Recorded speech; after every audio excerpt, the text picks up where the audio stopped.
sábado quedamos en que estábamos hablando sobre la política de criminología, que no es más nada sino una relación de políticas que corresponden nada menos y nada más que la aplicación de las normas constitucionales, ya que todo este tipo de políticas que van en el beneficio social de la colectividad para no permitir, si es posible, alejar a las personas que no incurren en delitos, así como poder reinsertar a que ha incurrido en delitos nuevamente en la sociedad, es política principal del Estado. Cuando hablamos política principal del Estado, pues buena relación lo que está establecido en las normas constitucionales que debe de ser de cumplimiento. Entre eso vemos lo que es el derecho al trabajo, el derecho al esparcimiento, el derecho a un buen salario, el derecho a una buena alimentación, y pare usted de contar la cantidad de derechos que tiene la persona desde el momento que está en el claustro materno, así como también genera una obligación en el momento que nace. Pero aquello pareciera que es bastante difícil que esas políticas que relacionan con la parte criminal se le dé cumplimiento.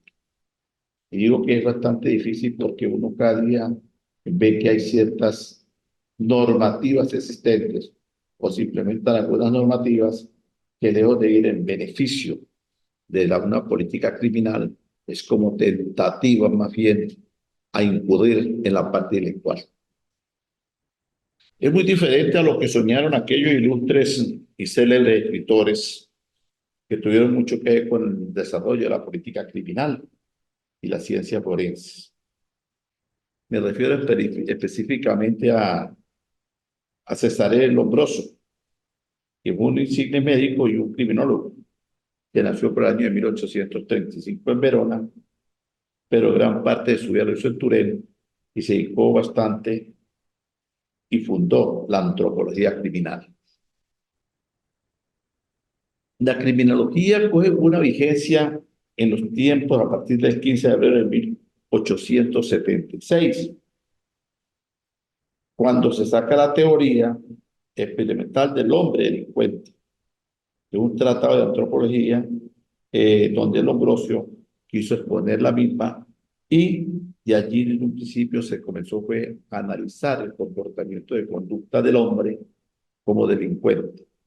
Algunos expertos muchas veces estudian a profundidad si el delincuente nace o el delincuente se hace. Pues hay unas costumbres que cuando las vamos a llevar al derecho, vemos sobre todo en la parte que guarda relación con los tratados internacionales, que prevalece también las costumbres de los pueblos. Y lo mismo sucede cuando hablamos de los linderos, en las partes que tienen que ver con partes territoriales. También guarda relación mucho las costumbres.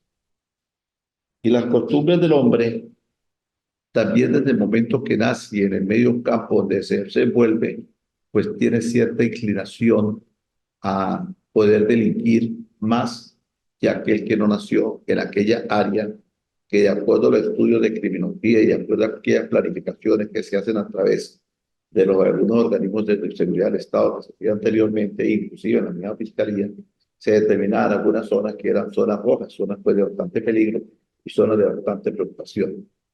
Y que por lógica había que incentivarse allí la aplicación de la política criminal, pues esto de rescatar y alejar a las personas de la área del peligro de incurrir en delitos.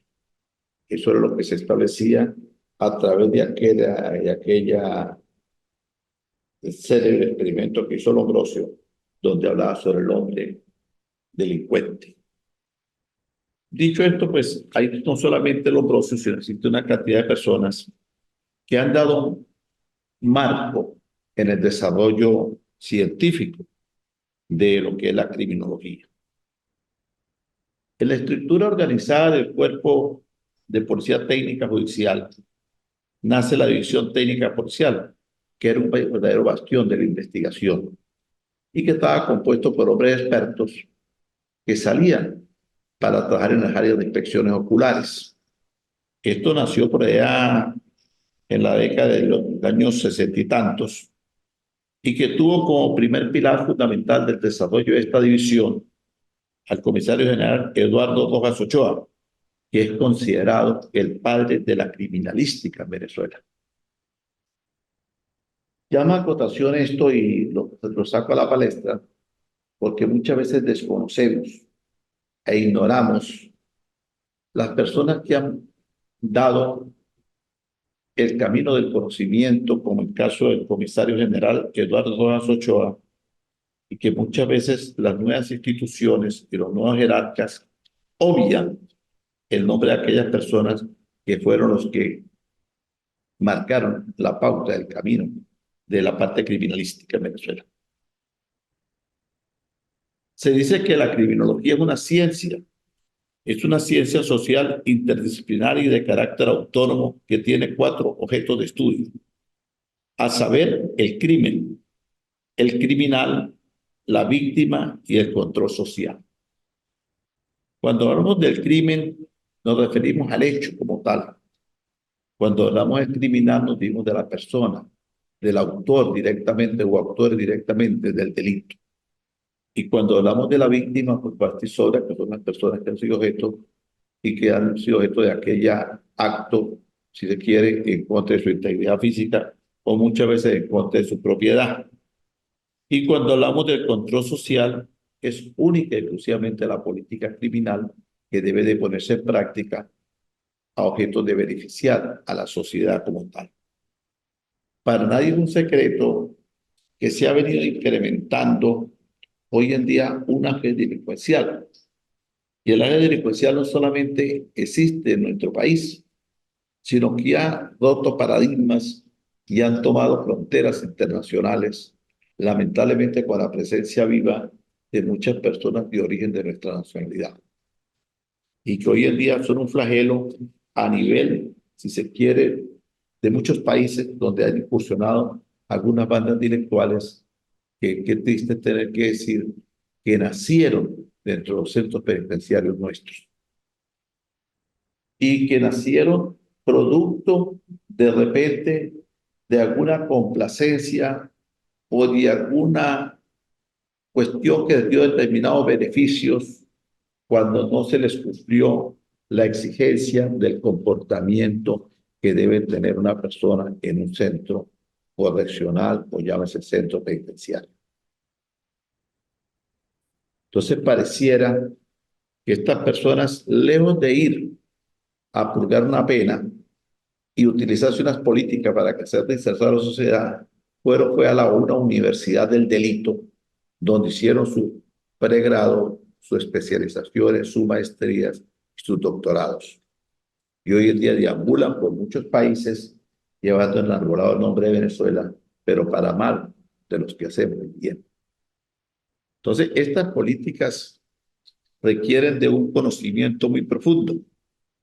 Y hay muchas personas que han escrito sobre la parte de la criminología y también nos hablan de lo que es el desarrollo socioeconómico que induce mucho en el comportamiento de conducta del ser humano. Y por eso en la clase del día sábado, principio de la charla que sostuvimos, yo traía acotación el canciller Merkel, porque hacía referencia a los incrementos salariales que manejó ya en aquel tiempo en Alemania, y que se manejan en muchas partes del mundo, porque parece ser que una de las vertientes que no permite el desarrollo de una política criminal acorde, enmarcada dentro de lo que debe ser, es empezando primero por la necesidad económica. Yo no sé, pero a mí me gusta mucho profundizar muchas veces en el conocimiento y analizar inclusive algunas actitudes que se hablan de determinadas esferas sociales y políticas del país. Y uno pues que ya tiene determinada edad y ha leído y ha estudiado algunas cosas de estas, le llama bastante la atención cuando hacen algunas aseveraciones tan proclives que dicen ser cuando en realidad no son y que pretendan, usando un término coloquial, contarnos una película de vaqueros cuando nosotros sabemos que esa no es película de vaqueros.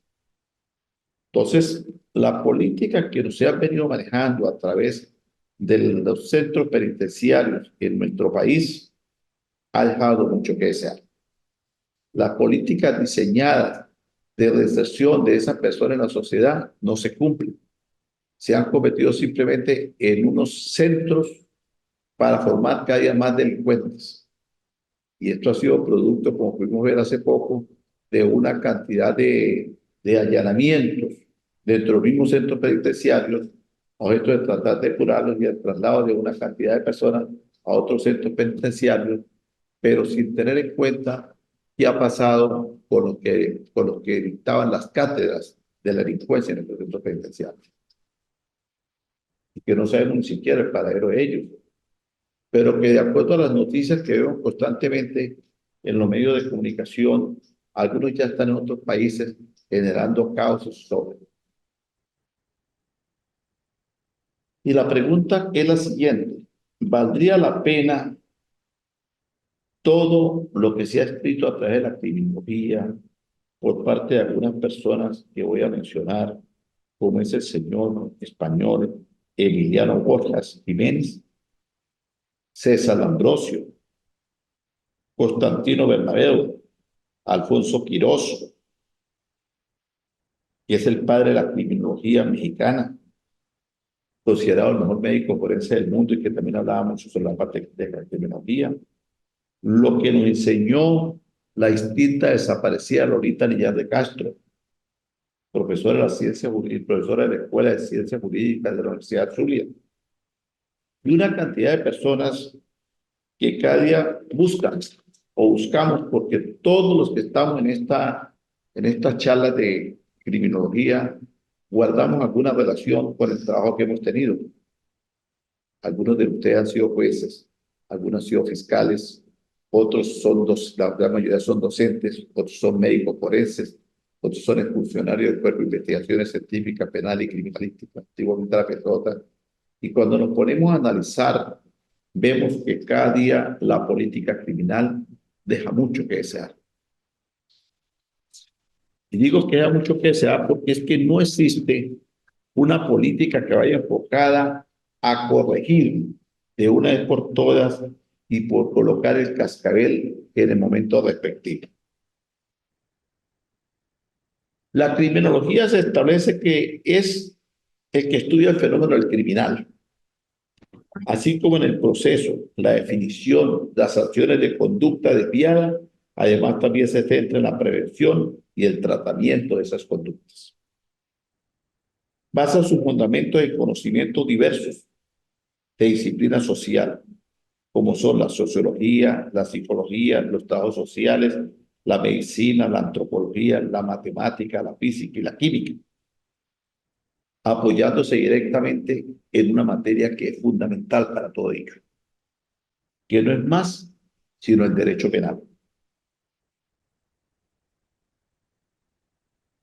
Y otras ciencias de carácter forense, que con frecuencia se pueden confundir cuando hablamos de criminalística y hablamos de criminología, ya que la criminología es el estudio del hombre como tal y la criminalística es lo que se hace en el proceso investigativo.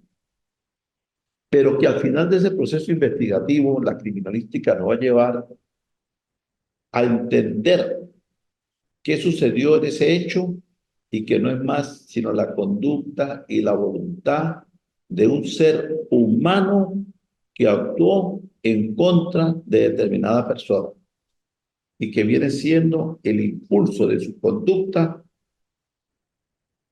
humana para cometer un delito y que tiene que ser, por supuesto, sancionado de acuerdo al hecho cometido. Pero yo tocaría también a grueso modo, y la clase pasada, el sábado que hablamos un poquito, hacía referencia a la reunión de las autoridades del Tribunal Supremo de Justicia con la Comisión de Política Interior, que están analizando la creación de un nuevo Código Civil. Pero si la criminología, que es una ciencia y va de la mano con el derecho penal, ya que es la aplicación, es el que sanciona, el que castiga, independientemente de aquella cantidad de leyes especiales que han salido últimamente y que han dejado el Código Penal allí como un arbolito de Navidad, pero sin luces y sin regalos y sin bombitas, me preguntaría yo y les preguntaba a ustedes, ¿no valdría la pena que esas políticas criminales que presenta o debería fomentar el Estado venezolano fuesen mesas de trabajo con personas idóneas que guarden relación con lo que tiene que ver el delito y que tengan determinada experiencia? ¿No valdría la pena de una vez por todas crear un código penal bien fundamentado? Y quizás no valdría la pena de ir derogando una cantidad de leyes especiales que en vez de haber fortalecido el código orgánico, el código penal, lo convirtieron simplemente en un arbolito allí deshecho y crear una cantidad de leyes especiales. A ejemplo me remito, la ley de delincuencia organizada dice que la asociación para delinquir debe tipificarse cuando actúan más de 3 personas y esté demostrado la organización terrorista que atente contra el Estado o contra sus instituciones. Sin embargo, es bastante lastimoso cuando uno escucha que se detiene a una persona simplemente muchas veces por el robo de un celular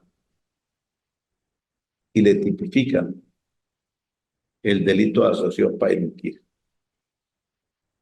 y lo detuvieron solo. Entonces, la implementación de esa norma yo creo que es bastante desfasada. ¿Por qué?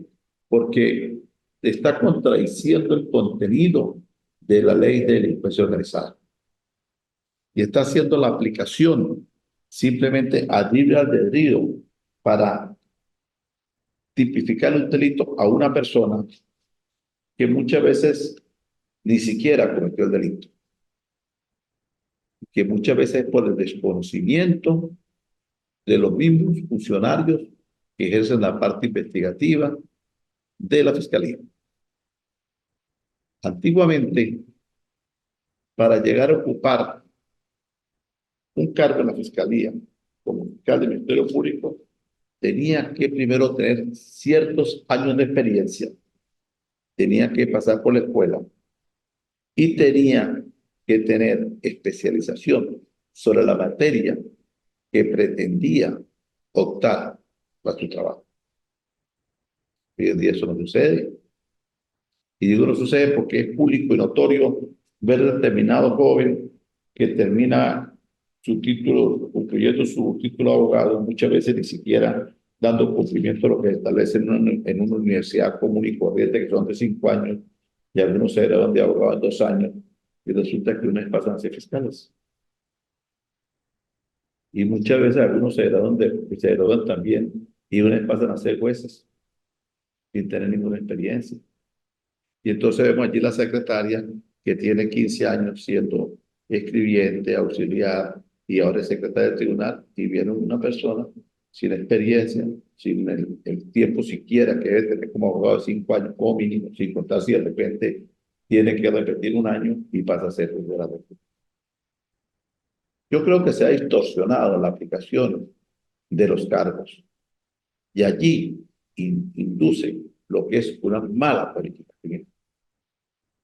Porque todas esas situaciones que vivimos diariamente nos permiten ver una figura que es emblemática dentro de la Constitución, que es el debido proceso en su artículo 49, y que ese debido proceso es vulnerado por los mismos administradores de justicia, sin importar la violación de los derechos humanos de la persona. Y digo esto porque si hay personas que delinquen y tienen que ser objeto de determinada sanción de acuerdo a las normativas establecidas en el ordenamiento jurídico, ya sea de esas famosas leyes especiales que se crearon o ya sea a través del Código Penal, pues resulta que hay muchas que son penas anticipadas y que al final se demuestra que la persona es inocente y los 2 o 3 años que duró privado de libertad, ¿quién se lo va a reconocer? Ese daño psicológico político, social y económico que le causan a esa persona y a su entorno familiar, muchas veces se pudo haber corregido simplemente en la audiencia preliminar o en la audiencia de presentación. Pero es que la audiencia de presentación es simplemente la lectura de un acta policial por parte de que dirige la investigación. Y con esa lectura de esa acta policial, más unos elementos por allí que lo hace de acuerdo a su complacencia, entonces hace los actos conclusivos y se llega al Tribunal de Control. Y el Tribunal de Control muy difícilmente habrán algunos que hacen el saneamiento procesal y el control de las garantías constitucionales. Porque cuando la defensa va a escribir lo que ha considerado pertinente para demostrar inocencia a esa persona, simplemente le dicen, no señor, o señora, aquí no me venga usted a traer pruebas de nada, eso se va y lo discute en juicio. Y si no, pues entonces ponga el muchacho a admitir y la dosimetría dice que tanto menos tanto le da tanto y listo. ¿Y qué pasa con la persona? La persona tiene que ir a un juicio que se va a dilatar un poco de tiempo, porque cuando no hay transporte para traerlo, cuando hay que llevar un carro particular para transportarlo al centro penitenciario, para que vaya al tribunal, cuando no, que no hay luz, cuando no, que pasó aquello y pasó esto, y eso va generando un retardo en el debido proceso. Y al final, muchas veces, se sale con que la persona era inocente, porque inicialmente, en la fase de control, en la audiencia preliminar, se hubiese podido tomar en cuenta los alegatos de la defensa y se hubiera depurado el proceso. Y eso forma parte de la política criminal. Porque lejos de sacar a la persona de aquel mundo donde está viendo incursionando y donde lo pretenden llevar a que incursionen, pues lamentablemente no tiene que lograr. Y son los mismos administradores de justicia que llevan a una persona inocente a cumplir un poco de meses y de años en encierro para posteriormente ser demostrada su inocencia. Pero ya el daño está hecho. Ya le han deteriorado la vida a esa persona y a todo su entorno familiar. ¿Por qué? Porque es que los tipos de elementos del delito, que son la acción, la tipicidad y la parte, la antijurídica, no se toma en cuenta, no se analiza cuál fue la acción, no se tipifica el delito como debe ser y no se aplica si hubo una violación de la parte jurídica y la antijurídica. Simplemente vamos a llevarlo allí, al estrado y va a ser penal. La política criminal y el derecho penal es más estrecho de lo que pensamos. El derecho penal se encarga concretamente de materializar las opciones previstas adoptadas y la oferta de la política criminal se basa en la criminología, con el lenguaje del derecho, dándole la forma principal de todos los preceptos jurídicos y preceptos constitucionales. Los preceptos constitucionales son vulnerados constantemente. Los preceptos constitucionales no se cumplen, los derechos establecidos en la Carta Magna no se cumplen y el debido proceso sí que no se cumple.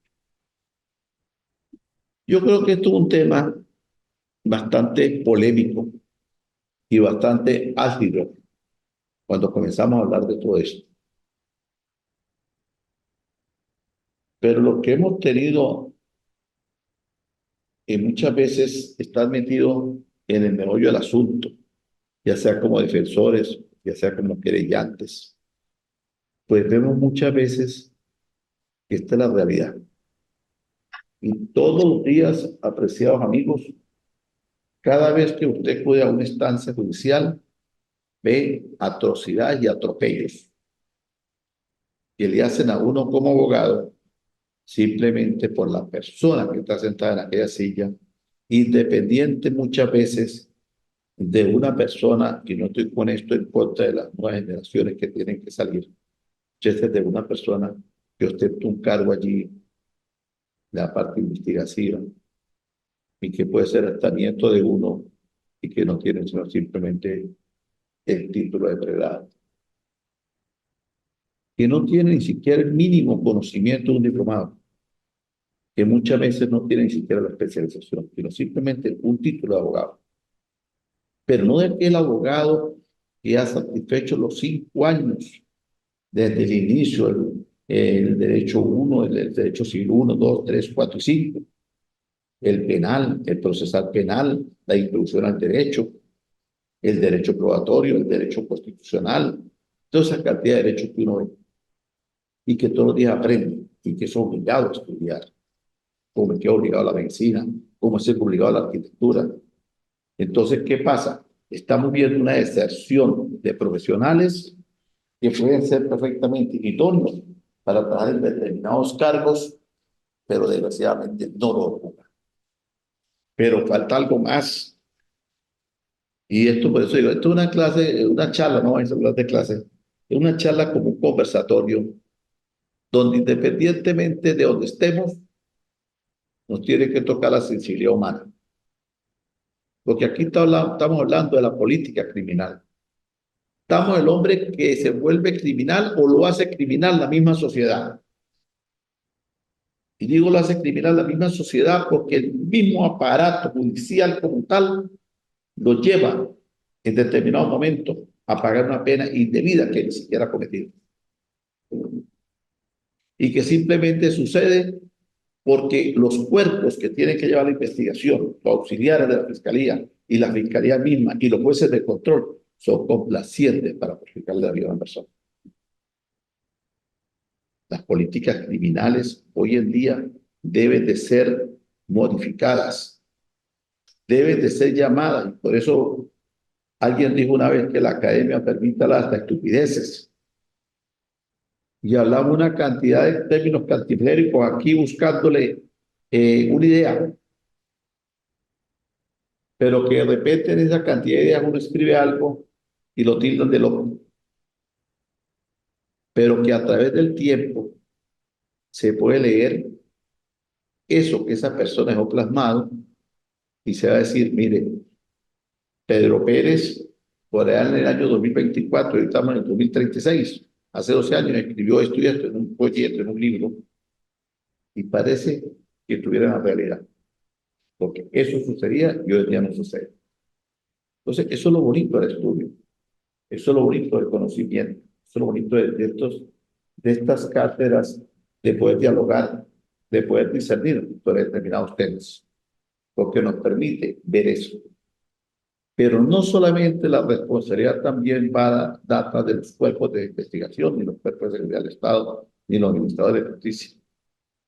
También muchas veces data del hogar, porque el hogar es fundamental en el desarrollo del ser humano desde niño.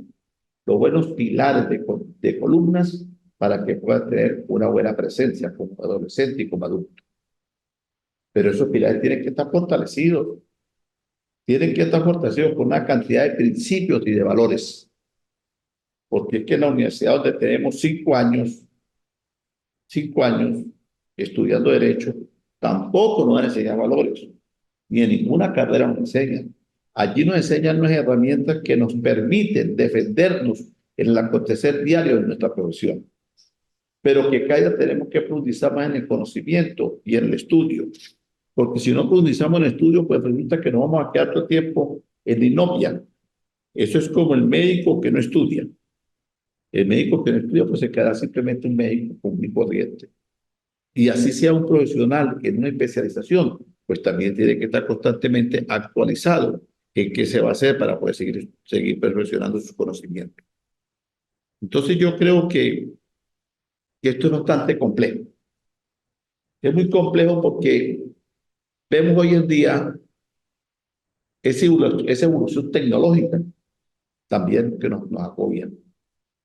Y la evolución tecnológica del celular y todas esas redes sociales que escapan muchas veces del control de la misma familia, del seno familiar, pues también induce a ciertas cuestiones y que uno de ellos muy rápido es la prostitución. Y la prostitución está arrastrando una cantidad de adolescentes y los está llevando a un mundo que muchas veces los mismos padres desconocemos, los mismos abuelos desconocemos. Y resulta que el enemigo lo tenemos desde la misma casa. ¿Y por qué lo tenemos en la misma casa? Porque nosotros muchas veces somos tolerantes con nuestros hijos y no les supervisamos qué están haciendo en el cuarto, qué están estudiando o qué están leyendo en la plataforma, qué están analizando. debe de verificarse eso.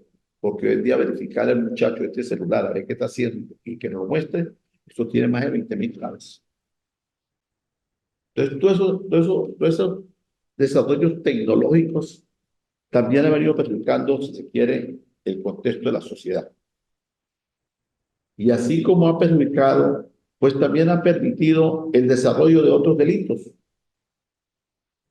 Y las redes sociales permiten una cantidad de delitos. No sé si ustedes tuvieron la oportunidad de escuchar o de repente fueron víctimas en aspectos que por un tiempo, que hace una semana paralizaba un poco la señal telefónica de una empresa, porque fue hackeada. El sistema de esa empresa fue hackeado. Y me refiero específicamente a la empresa digital.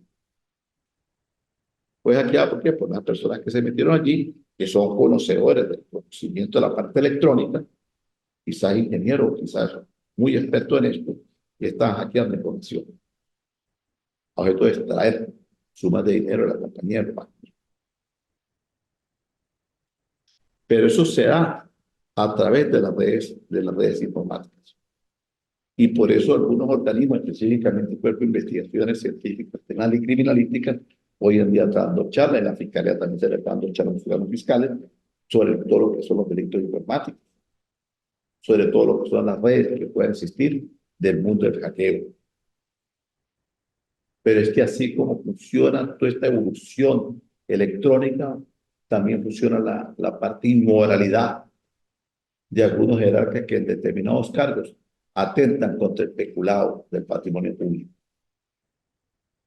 Y que se ven allí a simple vista que se apropian de una cantidad de dinero y se seguirá apropiando de la cantidad de dinero, pero no se ven resultados correctivos por parte de un Estado que quiera poner normas de buena conducta y buen comportamiento y que sirva de ejemplo a una sociedad.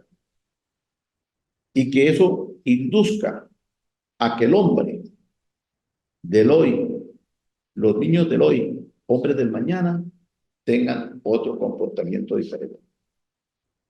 Y se ha ido perdiendo aquel respeto y aquella conciencia de moralidad. Entonces la política criminal es muy difícil hoy en día de determinada aplicación. Para poder tener aplicación de la política criminal, tal como lo soñaron esta cantidad de personas que yo he podido mencionar y que ustedes también sé que leen constantemente y vienen estudiando este tema, pues uno no nos podemos quedar en un callejón, no es encrucijada sin salida, no. Es cuestión de analizar y difundir, establecer normativas para que como sociedad podamos plantearla. Cada vez que tengamos la oportunidad de impartir una clase, así sea muy iletrados, con que tengamos la oportunidad de compartirla, tenemos que llevar determinados mensajes humanísticos para ver si tocamos la sensibilidad humana y se puede ir corrigiendo poco a poco. Esta semana que pasó acá en San Cristóbal, fueron condenados 4 adolescentes por un acto de violación con penetración a otro muchacho en el seminario. Ya salió por las redes sociales, tiene esta tacha. Sin tocar y querernos meter en la parte del clero, ¿qué pasa? ¿Qué está sucediendo allí? Simplemente es la resurrección de lo que viene pasando durante muchísimos años y siglos atrás, donde la sociedad ha sido complaciente de ese tipo de delitos que se dan en esos sitios de estudio o sitios de reclusión de los niños, a formarse en bachillerato, en primaria, bachillerato, en los seminarios y posteriormente tomar la carrera de clero. Porque eso es viejo. Pero resulta que como había una creencia, había un respeto hacia aquello, pues no se decía. Hoy salió a la luz pública ese acto de sentencia de tribunal, que todavía no está verdaderamente firme, pero ya la publicaron como un tipo amarillista. Y hay una cantidad de comentarios que me lo pude leer y que en realidad pues da hasta cierto náusea leer lo que la gente escribe allí. Pero que cuando uno lo analiza, pues algunas quizás que usan un verbo un poco fuerte, pues hay cierta razón en eso. Hay mucha razón en eso y hay mucha razón en tanta deficiencia que tenemos en la política criminal, no solamente en nuestro país, sino en muchos países. La Comunidad Europea tiene otra diferencia de ser. Aquí queremos controlar cuestiones que son fáciles de no controlar, pero le ponemos control. Simplemente somos austeros, que lejos de beneficiar, complicamos. Ejemplo muy sencillo tenemos el divorcio. Esa figura del divorcio, cuando no hay hijos o son hijos ya mayores, tenemos que ir a tribunal de municipio. Cuando hay menores, tenemos que ir a la longa. Y pare usted de contar aquella Vía Cruz. En muchos países iberoamericanos, simplemente acude el hombre, la mujer, a una simple notaría y allí se disuelve el vínculo conyugal. Allí mismo se hace la separación de bienes. Allí mismo se fija la pensión de alimentos. Y eso se hace simplemente en un día. Aquí es un preliminar. Vaya, lleve los pecados, vaya, lleve el escrito a distribución, después pase a los 3 días a ver en qué tribunal. Sí, pero súbame un momentico aquí, una hora, media hora más, porque ya me trabajo. Entonces, si es que te disculpen, un día me estaba marcando acá que se iba a cerrar y entonces le estaba diciendo al joven que maneja el sistema que, porque estamos trabajando con pila 3 hoy, no tenemos luz. Entonces, pues estamos allí. Ahí te veo la doctora Yoconda Silva, creo que está muy atenta a la conversación. Ya vamos a intercambiar. Entonces veo yo que esas políticas que tienen que ver con agilizar las cosas, cada día se turbian más, pero no en beneficio de nadie.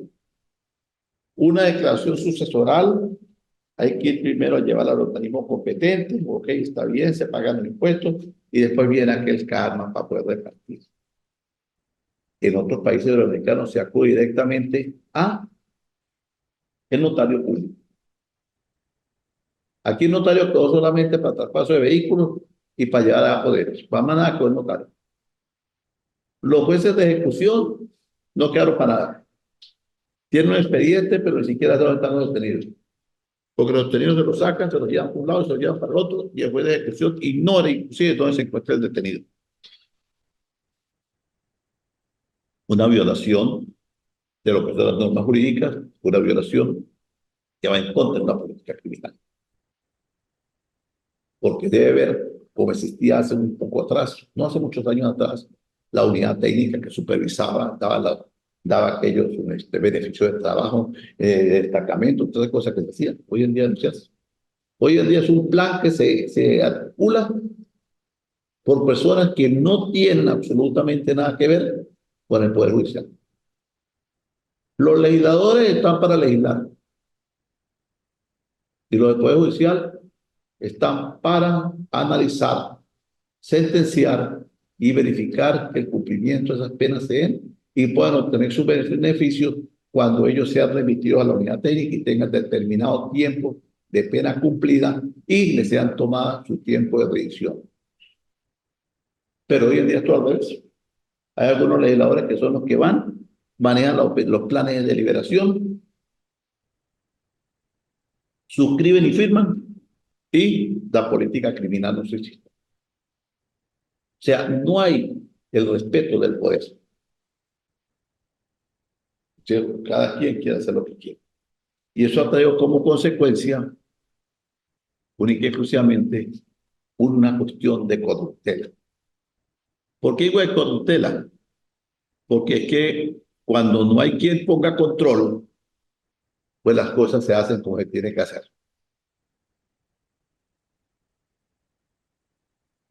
Por eso digo yo que debemos empezar en entender que es un tema de la política pública, que la política pública es donde se relaciona única y exclusivamente el Estado como cabeza fundamental y que no es otro más sino el gobierno de turno, que debe implementar estas políticas ceñidas a lo establecido en nuestra Carta Magna, que no es más que la Constitución que debe regular el comportamiento de todas las personas que habiten en territorio nacional. Y esta obligación, por demás, que es de carácter obligatorio, el cumplimiento de las normas, nos va a permitir prevenir, socializar el delito, perseguirlo y castigarlo como debe ser, pero no con cacería de brujas y no con violación del debido proceso, que no es otra cosa más, sino la violación del derecho humano, previsto y consagrado en nuestras constituciones y previsto y firmado en los tratados nacionales y sancionado por la Corte Interamericana de Derecho Penal. Yo creo que me he extendido un poquito. Yo voy a dar el derecho de palabra, a ver si alguno quiere a bien corregirme si estoy equivocado o aportar algo más, porque somos humanos y nos podemos equivocar.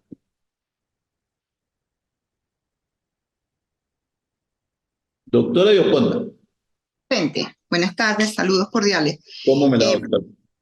Mi acotación, que la escuela sociológica moderna, bueno, y las anteriores, han tenido tanta influencia con respecto a la política criminal, en el sentido que, y todavía se llevan a cabo esas teorías. Por ejemplo, la teoría de la manzana podrida, que colocas una manzana podrida en un universo de manzana sana y esa manzana podrida va a contaminar el resto de la manzana de la escuela sociológica moderna y la cual fue confirmada por el doctor William Fields, si mal no recuerdo, en el año 2007. Y asimismo tenemos también la teoría de Pasteur, que habla como el hombre como un germen, que habla del microbioorganismo, si mal no recuerdo se le llama así, la teoría del germen, que habla sobre colocar un hombre sano en un universo o en una sociedad contaminada y ese hombre, si no tiene buenos valores fomentados en su núcleo familiar, ese hombre también se va a contaminar con el resto de los ciudadanos que están en esta sociedad contaminada, ¿no? Entonces, es tan importante lo que usted acaba de decir sobre los valores se enseñan en casa, los principios y valores, y no precisamente en una universidad. Y por eso también en la Universidad de Salamanca existen muchos estudios que se llevan a cabo en los cursos de corrupción, terrorismo y políticas criminal en la Universidad de Salamanca. He leído también varios y he obtenido información sobre varias investigaciones de cómo se cría o se crea un delincuente. Desde que comienza en una haciendo pequeñas bromas a sus compañeritos, si los maestros y los padres no corrigen esas conductas en esa aula de clase, en ese pequeño universo que es un salón de clase, posteriormente estos niños que están en estos grupitos pasan a las pandillas y luego a las bandas y luego llegan a las grandes organizaciones criminales. Esa teoría también la maneja la Universidad de Salamanca con respecto a las especializaciones de delincuencia organizada. También por allí, en fecha reciente, pudimos observar una película que nuestro compañero John Tovar tuvo la bendición de trabajar allí como protagonista, donde hablan sobre la vida de las OnlyFans. Usted acaba de hablar ahora sobre los medios electrónicos, cómo los emplean ahora también para hacer este tipo o cometer hechos que van en contra de las normas, contra la sociedad. Y en esto también tenemos el fenómeno de las OnlyFans. Hoy en día las mujeres, o algunas mujeres, no quieren trabajar, no quieren trabajar, sino que quieren ser OnlyFans para obtener dinero fácil. Entonces es importante, diría yo, que realizar campañas a nivel escolar, a nivel de liceos, incluso de universidades, y estas cátedras de sociología, de ética, tratar de reformar los programas y adaptarlos a la realidad actual que estamos viviendo en Venezuela. Gracias, profesor. Esa sería mi intervención. Muchas gracias, doctora. ¿Hay alguien más por allí que quiere intervenir? Sí, profesor, yo levanté la mano.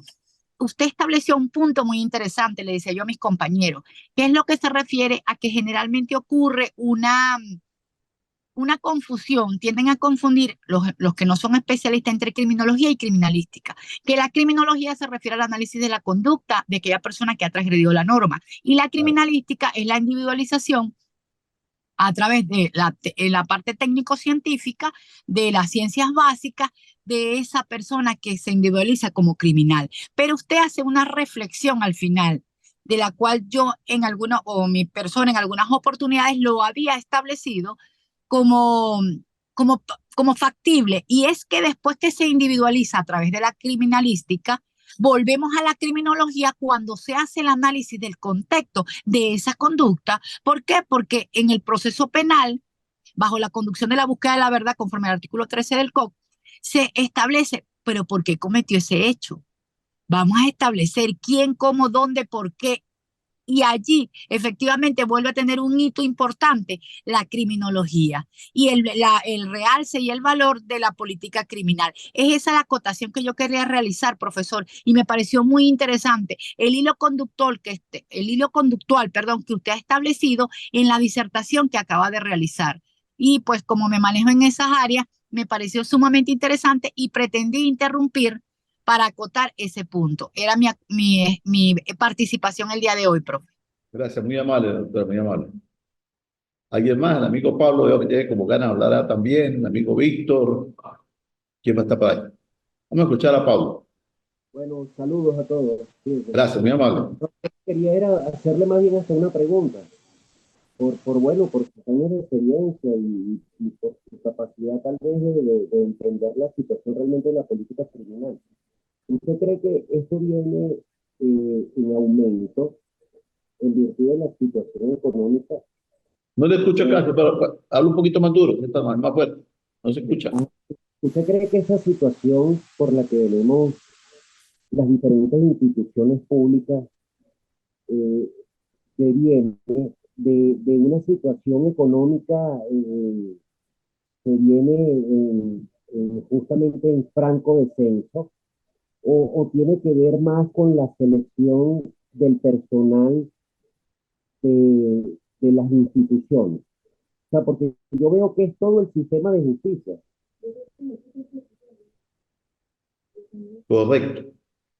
Pues mire, yo creo que, como hablaba la profesora que hacía la mención de la manzana podrida, pues yo también le voy a decir una cosa. Hay un libro muy interesante que habla de las ventanas rotas, que es el comportamiento de conducta de dos sociedades diferentes, la que está a un nivel y la que está a otro nivel. Y hay una persona, y hay otro libro que percibe la personalidad del ser humano. Y se trata, cuando puedan leerlo, Mr. Hay y Mr. Hyde, que es la personalidad del ser humano. Entonces es un médico que hacía las veces de bueno y de noche se transformaba y era otro tipo de persona. Y pareciera ser que hay muchos que tienen la doble personalidad. Y tienen la doble personalidad en el ejercicio de sus funciones. Ahora, habría que ver y analizarlo desde el punto de vista social, político y económico, y por qué no humano, si ese comportamiento de la persona se refleja por el poder adquisitivo, que es bastante perjudicial actualmente, o es el cáncer que ha corroído las instituciones. Y yo les voy a decir algo a ustedes, con todo el respeto que ustedes se pueden merecer. El cáncer está avanzando. Y hoy en día, todo el que va llegando pareciera que se tiene que involucrar en el típico negocio de cuánto y para eso. Es bastante fuerte la situación. Pero yo siempre digo una cosa. Si se utilizan buenas políticas y buenos seminarios, buenas charlas, buena fase introductoria, aquello toca la sensibilidad humana. Porque muchas personas que han delinquido posteriormente llegan a la reivindicación, pero a través de políticas del Estado. Y pasa posteriormente a tener ciertas cosas. Hay personas que el cautiverio las convierte cada día en mejores. El caso de Mandela. Mandela no fue a delinquirse allá entre los años que tuvo detenido. Mandela fue a prepararse y salió y llegó a ser el presidente de Sudáfrica, donde la gran mayoría son personas blancas y era una persona de color. Y Mandela nos dio un ejemplo de supervivencia dentro de un encierro. Y así como muchos han estado y han salido y han dado buenas políticas de buen crecimiento interno. Pero eso se debe también a la depuración del sistema penitenciario. El sistema penitenciario nuestro en Venezuela es el cáncer de la criminalidad. No sirve solamente sino para crear el delincuente, el criminal, porque inclusive aquello que se estudiaba hace años, que eran las mesas de unidades técnicas que estudiaban para darle determinados beneficios a la persona, para que fuera a trabajar y volviera a hacer el sistema penitenciario, eso se ha eliminado. Hoy en día la persona tiene que pagar más del 75% para ver si le dan el beneficio a la libertad. Entonces la pregunta es la siguiente: ¿y qué sentido tengo cuando yo llego a una institución donde estoy preso por un delito? Vamos a hablar de repente de robo y estoy pechado 9 años, 10 años. Y resulta que allí hay un convenio con la Universidad Nacional Abierta y yo me inscribo porque soy bachiller y me inscribo para estudiar administración. Y soy un buen alumno y estudio, me cumplo. Y dentro del centro penitenciario me cumplo. Y doy clases de música y tal. Y resulta que ese tiempo redimido para mí no vale. Pero resulta que viene un plan de esos que se determinan por nombres de medio raros. Y entonces vienen unos legisladores y firman. Y le han visto bueno a un delincuente que ni siquiera ha redimido y que ni siquiera tiene pagado ni la tercera parte, ni la primera parte de la pena. O sea, ahí está el meollo del asunto. Esto es delicado, que yo estoy diciendo, pero lo digo con toda la fe del caso. Porque hay un refrán que es lo siguiente, apreciados amigos: no hay una cosa más bella que hablar mirándose uno a los ojos y diciendo las cosas con apellido. A mí me pusieron a dar esta clase y yo de mil amores me siento, ¿verdad?, muy honrado en compartir con ustedes, porque es un panel de profesionales idóneos y que todos ustedes tienen un montón de años de experiencia de vida en determinados puestos o sitios que nos puso la vida, porque la vida nos coloca en determinados sitios. Y cuando la vida nos coloca en determinados sitios es para cumplir, es para satisfacer lo que nos pusieron a hacer allí, no para satisfacer las necesidades mías y mi bolsillo personal, porque eso ya sería querer vivir del peculado nacional. ¿Quién está por allí? Pidiendo de llorar. Amigo Buenas tardes. Belandia, ¿cómo está? Buenas tardes, ¿cómo está, profesor? Un placer. Pues muy bien. Cortito.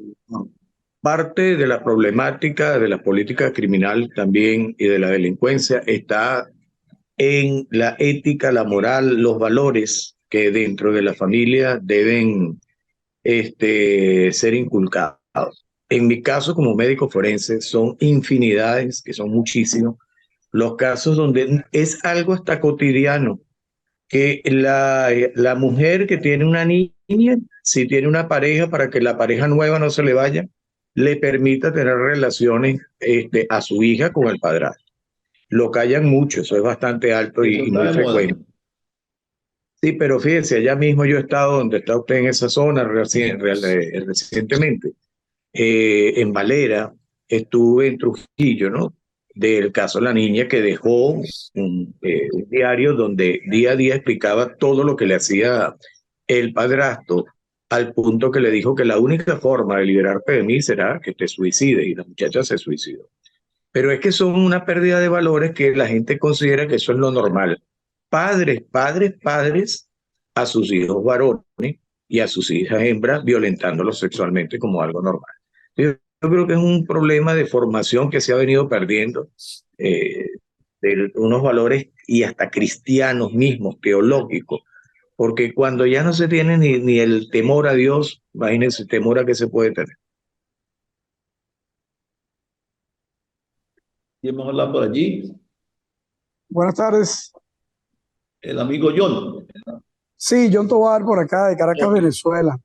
John Bueno, Tobar, mi intervención, ese John Tobar me da a mí muchos recuerdos de la hípica venezolana. claro, claro, con Juan Vicente Tovar. Y no es que tengamos muchos años, ¿no? No, no, no, no, no, realmente, realmente.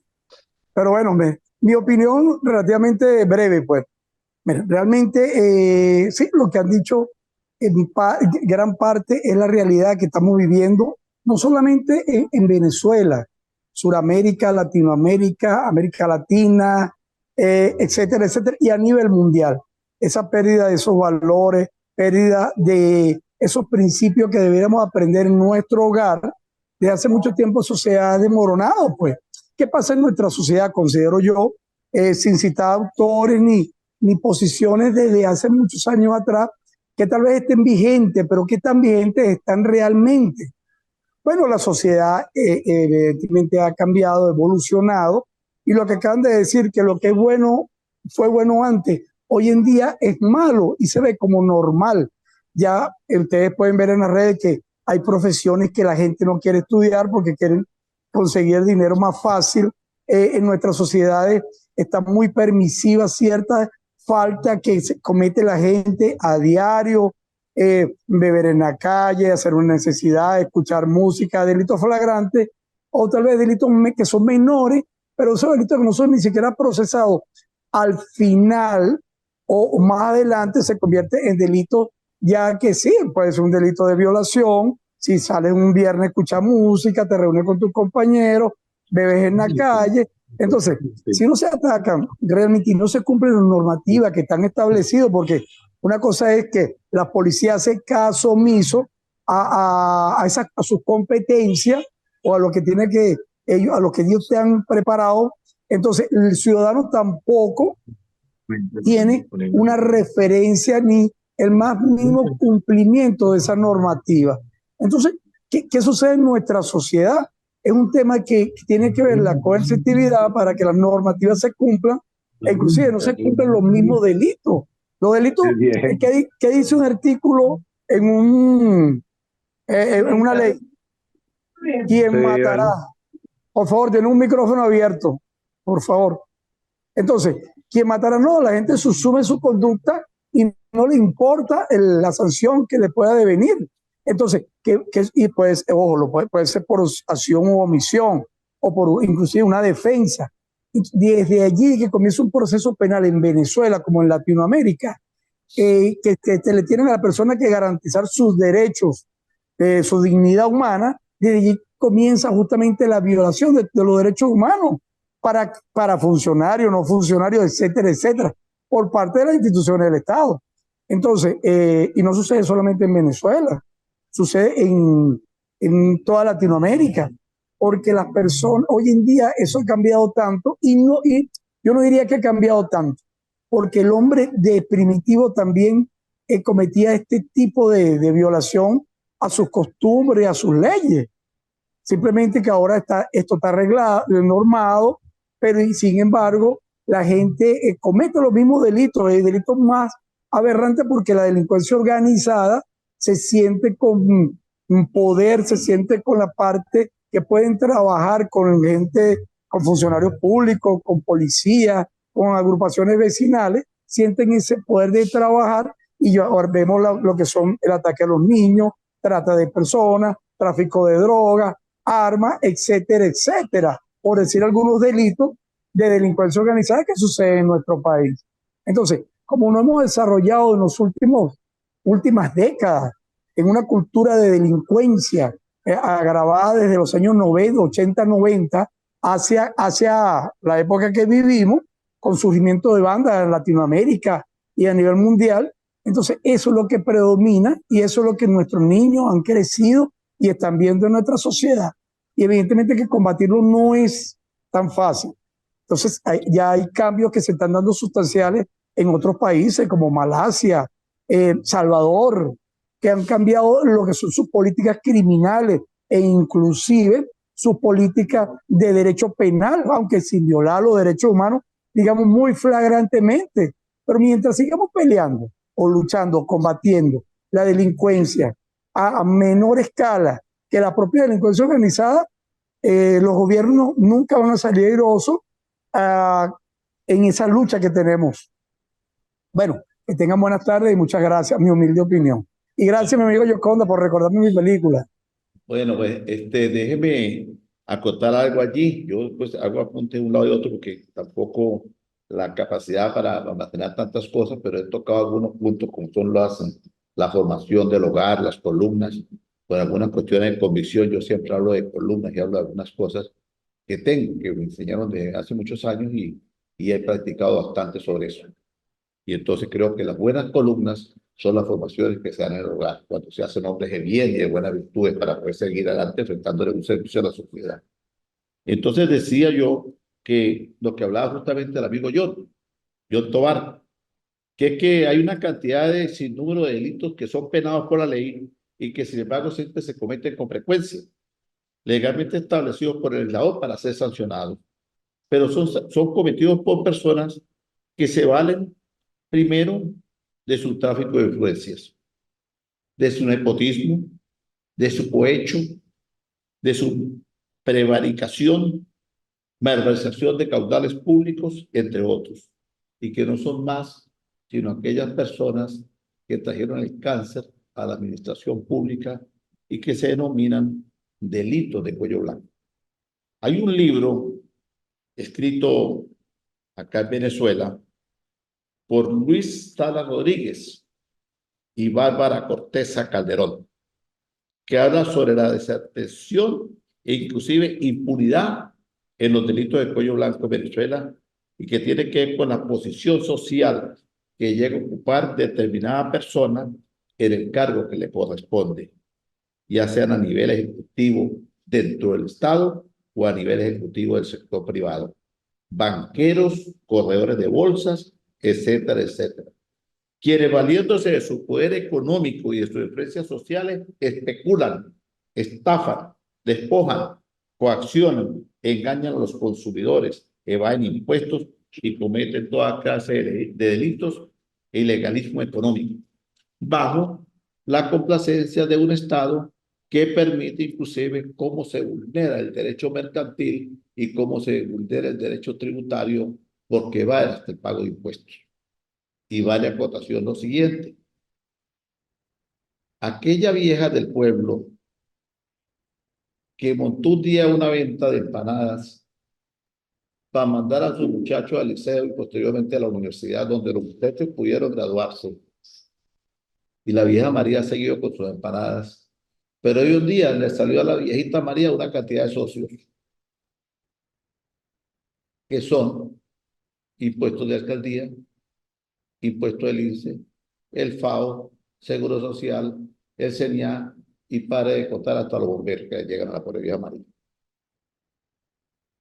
La vieja María no tiene más alternativa, se va a las empanadas. Aunado que muchas veces la que le ayuda a fritar las empanadas, entonces la demanda.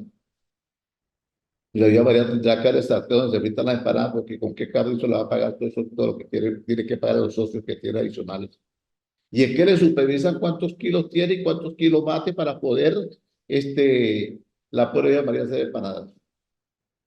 Pero todas estas personas de alta alcurnia que no pagan ni siquiera impuestos, que va en todo lo que tienen que evadir, simplemente se valen de las influencias que manejan a nivel del Estado y a nivel de las grandes empresas y que vulneran los derechos de todos los venezolanos porque todo lo que ellos logran desmantelar va en contra de toda la población. Y que lamentablemente pues se mantienen enfocados bajo un respeto social, bajo un respeto político, bajo un respeto de la administración y tienen justicia libre para hacer lo que no les parece. Entonces, esto es bastante grave, todas estas cosas que uno saca a protección. Yo creo, como decían algunos que han antecedido allí en el derecho a la palabra, esto yo no lo denomino clase. Yo siempre denomino quedar alguna asignatura de maestría o de derecho penal, perdón, de maestría o doctorado, yo la doy como si estuviera dando una mini conferencia. Me pongo a hablar y hablar, tocar un poco de tópico. Yo hablo del derecho mercantil, del derecho internacional, del derecho laboral y el derecho de familia. Voy tocando una cantidad de derechos. porque es que nos trae a la temática de acuerdo al tema que estemos hablando. Y dar una clase hablando sobre un articulado y articulado y articulado, eso no tiene sentido. Y más cuando uno tiene un panel de personas que tienen, como el caso de ustedes, ya un camino andado, y aquí no se puede venir a caer a coba, mis amigos. Aquí no puedo venir a caer a coba. Yo no puedo ir yo a improvisar algo que está ya a la vista, y lo que está a la vista no necesita anteojos, aunque muchos de nosotros que veo aquí usamos anteojos, pero vemos las cosas bien. Entonces nosotros necesitamos que nos caiga a coba. José Piña por lo menos no usa anteojos, es lo que tiene anteojos. Pero estos casi la mayoría usan su espejuelas, decían antiguamente los viejitos. Entonces, señores, dicho esto, pues yo creo que no nos queda más sino ir llevando siempre la palabra donde podamos tener presencia, ya sea en clases, ya sea en conferencias, ya sea en charlas, pero les hago una invitación, sí, con todo el respeto, manejemos esas charlas, manejemos esas conferencias o esas clases con la mayor humildad posible. No lo dejemos influenciar por el ego, de que yo soy fulano de tal, que yo escribo un libro, que yo tengo tantos doctorados, no. Señores, todo eso es accesorio. Y todo eso es fruto del sacrificio que nosotros hemos hecho para lograr tener aquellas cuestiones accesorias. Pero el día que tengamos que partir al oriente eterno, al encuentro con el gran creador del universo, no nos vamos a llevar nada. Vamos a llevar solamente lo que hemos podido transmitir y lo que hemos podido, en buena sana crítica, discutir y debatir con personas del nivel que son ustedes. De verdad que para mí me siento bastante honrado poder discutir con ustedes estos temas y escuchar cómo ustedes apoyan en parte algunas cosas que yo he dicho, como yo apoyo lo que ustedes también dicen. Porque aquí se trata es de una charla entre personas pensantes y ante todo que somos seres humanos y que también tenemos errores y tenemos virtudes, pero tratemos de tener más virtudes que errores. Concluyendo, como hay que hacer algún trabajo, cosa que tengo que justificar de la presencia de ustedes, hoy es 26, el día sábado 29 va a haber otra actividad. El día sábado 29 de repente vamos a polemizar un poquito sobre lo que es el derecho penal y sobre lo que es la Constitución. Hoy hemos hablado un poco de la política criminal. Ahí hay un libro que lo pueden comprar, que es Mr. Haley y Mr. Hay, o leer el libro de Las Ventanas Rotas, si alguno lo ha podido leer, pues, y si no, pues con mucho gusto lo puede leer. Los mismos libros que cité ¿cómo es que se llama? De Delincuente de Cuello Blanco. Vamos a hacer un trabajito a criterio de ustedes, a unas páginas, 6 páginas, 7 páginas, sobre lo que ustedes consideran la política criminal en Venezuela. ¿Cuáles son sus errores? ¿Cuáles son sus virtudes? ¿Y en qué podemos ayudar? ¿Y qué podemos ver con el pasado, con lo nuevo? Como hacía referencia aquí algunos de ustedes, donde se colocan los valores, donde todo lo que tiene que ver con el desarrollo delincuencial del país. Yo, para cerrar, se me ha olvidado algo. Yo estoy dando ahorita una maestría para Ecuador, y hace poco di casación para Ecuador, casación penal. Y entonces el muchacho que era participante, uno de ellos me dice: profesor, ¿cómo usted no va a dar otra casación penal de Ecuador si usted vive en Venezuela? Y entonces yo le digo: no, pues yo humildemente yo le puedo dar casación penal ecuatoriana porque yo manejo la casación penal ecuatoriana. Y porque ustedes, como en Ecuador, tienen 2 salas de casación penal, una que está en Pichichi y otra que está en Quito, es diferente aquí a Venezuela. Entonces, eso trae como connotación lo siguiente. En estos días estoy hablando de derecho penal internacional con Ecuador y me llama poderosamente la atención que el Código Orgánico Procesal Penal nuestro ya lleva, señores, 7 modificaciones. La última, que se hizo en febrero del año 2022, que era para tratar de darle la impresión de que existía el respeto al derecho humano, cosa que está allí como letra muerta. En este país como en Ecuador, simplemente lo aglutinaron en un solo libro. Y se llama Código Procesal Penal Integral. Allí ellos tienen el libro de la pena, perdón, el libro del proceso y el libro de la pena. Allí está todo en un solo libro. Nosotros vamos de golpe a defender a alguien y tenemos que comenzar a buscar libros porque tenemos algo que la ley tal especial, que la ley tal, el Código Penal, una cantidad de leyes que hay que leer. Y si vamos a atajar tránsito, conseguimos algo más difícil. Porque siempre la ley las leyes están por encima de ¿cómo es que se llama? Se me fue. La ley está siempre por encima del reglamento. Y resulta que la ley de tránsito es más nueva que el reglamento de tránsito. Y entonces me hago una pregunta. ¿Sancionan y piden penas y retienen vehículos con la ley o con el reglamento? Entonces deberían de eliminar el reglamento para constituir y que quede por debajo de la ley especial de tránsito. Pero la ley de tránsito, el reglamento de tránsito es mucho más viejo y el tránsito se guía por el reglamento, más no por la ley. Entonces, viendo todo este barajuste de la parte organizativa del estamento jurídico, podemos que tenemos demasiada deficiencia en eso. Bueno, quería concluir con esto. Si quieren ahondar sobre este tema y escribir algo también, pues muchísimo ustedes lo pueden hacer. Entonces, para el día 5, que cae martes, o sea, dentro de 8 días, ustedes por la plataforma van a pasar allí y van a consignar su escrito, que puede ser 5 páginas, 6 páginas, depende de lo que ustedes quieran. Yo voy a leer página por página, porque me gusta leer todo lo que me envían, porque es la forma de aprender. Recuerden que esto es una intercambio de conocimiento. Yo aprendo de ustedes y ustedes aprenderán algo lo poquito que yo pueda decir. ¿Verdad que es así? ¿Qué opina de Víctor Velandia? Bueno, perfecto, ¿no? Estoy de acuerdo plenamente, sí. En todos los aspectos, y la evaluación me parece importante, bueno, para que demostremos el interés que tenemos dentro de la cátedra, pues que usted día a día nos permite conocer, pues, y manejar con un criterio quizás eh, más crítico, que eso es lo que queremos, la realidad de las cosas. ¿Alguien más quiere concluir con algún derecho a palabra? Solicité la palabra con respecto a lo que usted acaba de decir sobre la ley de tránsito, que es más nueva que el reglamento. Pasa lo siguiente, o sea, por lo general, el deber ser es que cuando se reforma una ley, ¿verdad? También el reglamento se debe adecuar. El reglamento siempre va adecuado a lo que es el procedimiento de cómo se va a aplicar la ley. Entonces, pasa que en ocasiones crean leyes, ordenanzas, pero no está la parte procedimental de cómo se debe aplicar esta ley.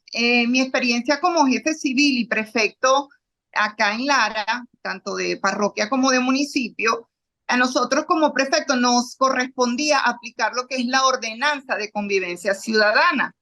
Ahora bien, en ocasiones me vi en la imperiosa necesidad de implementarle una sanción pecuniaria a algún infractor, ¿verdad? De alguno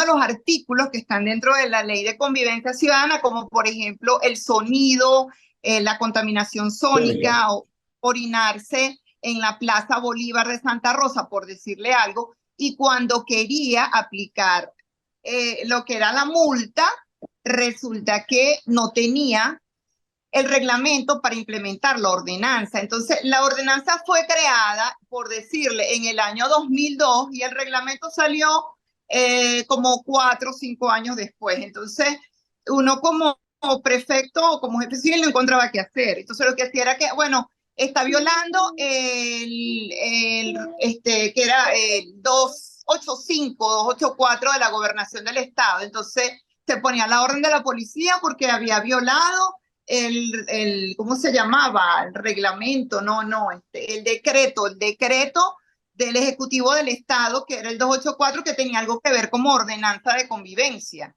porque no podíamos aplicar la ordenanza de convivencia porque no estaba la parte reglamentaria, la parte procedimental de cómo se iba a implementar esa multa, por decirle algo.